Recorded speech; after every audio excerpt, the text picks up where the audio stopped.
Later on in the course, most of our work will be with OpenAI API and other NLP APIs. But now, for the sake of this lecture, I want to show you a simple example on how easy it is to access an API and read the results from your script. For example, this simple API on Rapid API, if you go here and drop and go to Python, HTTP client, it will give you the code. Just copy it and we'll go to our script here. We will paste it this way. And before running this script, let me show you this. If you test the endpoint here, test the API here, you will see the results. This is the result in a JSON format, you can see. So what we are going to do in the application and our script is to read this file and access these values. You see how JSON is important? It's almost used by all APIs to access their service and their data and read the results through a JSON file. So going back to our script, you will see here the data. This is in JSON format.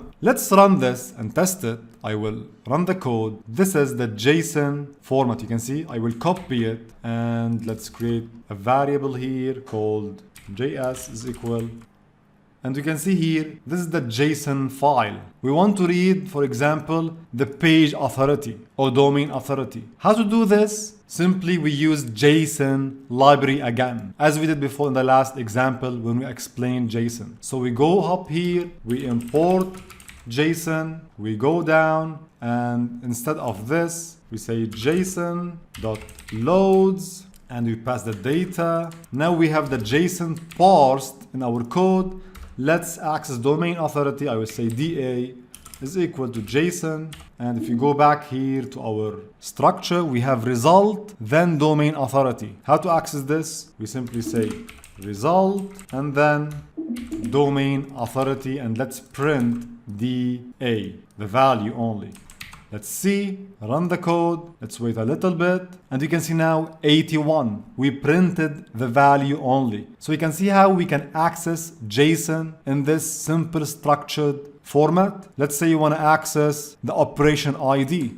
Just copy this, paste instead of domain authority, run again, and here we are, we got the operation ID. If you want to access something in the second section, result info, copy it, then paste instead of result, and let's say you want to access success value, we say success, and then a print, it prints true, and so on. This is how we can contact or communicate with APIs and read the JSON value. This is very important, especially later on when we go with some automations. You want to use some APIs, read the JSON data, then use that data inside your NLP or LLM models to generate content for a specific scenario. We'll discuss this later in details in the course. So for now, just know that we can contact or access APIs and read the JSON data in this way.